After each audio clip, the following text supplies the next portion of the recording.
మంత్రి సీతక్క గారు రహమత్ నగరు, బోరబండ ఇవన్నీ తిరుగుతూ ఉన్నారు. నేను సీతక్క గారిని ఒక్కటే ప్రశ్న వేస్తున్నా, అమ్మా సీతక్క గారు, మీ సంరక్షణలో ఉన్న జువెనైల్ హోమ్ సైదాబాద్, ఈ సైదాబాద్ జువెనైల్ హోమ్లో 10 మంది చిన్నారులను అక్కడుండే ప్రిన్సిపల్ లైంగికంగా దాడి చేసి అత్యాచారం చేస్తే ఆ పిల్లలు వాళ్ళ తల్లిదండ్రులకు చెప్పుకునేదాకా కూడా ఈ విషయం ఎవరికీ తెలియదు.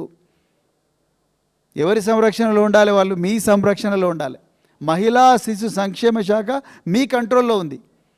సైదాబాద్లో ఉండే జువెనైల్ హోమ్లో ఉండే పిల్లలు వాళ్ళ దగ్గరికి ఒక్కరోజన్నా పోయినరా సీతక్క గారు?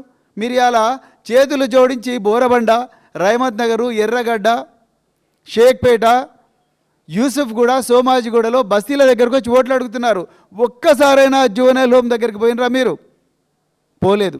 ఒక్కసారైనా మరి ఇలా మహిళ ఈ బాలల హక్కుల సంఘం సీతా దయాకర్ రెడ్డి గారు, మీరు ఒక్కసారైనా జువెనైల్ హోమ్ ప్రిన్సిపల్ గారిని కానీ, లేకపోతే డిస్ట్రిక్ట్ చైల్డ్ వెల్ఫేర్ ఆఫీసర్ని కానీ, director women and child welfare గారిని ఒక్కసారైనా పిలిపించినరా? లేదు. అంటే మీకు పాలన ఇంట్రెస్ట్ లేదు. పిల్లలు ఏమైనా అత్యాచారాలకు గురి కానీ, పిల్లలు 110 మంది చావని, వాళ్ళు బాయిల పడి చచ్చినా పర్వాలేదు, వాళ్ళు ఆత్మహత్యలు చేసుకొని చచ్చిపోయినా పర్లేదు, మీకు మాత్రం ఓట్లు కావాలి జూబ్లీ హిల్స్లో.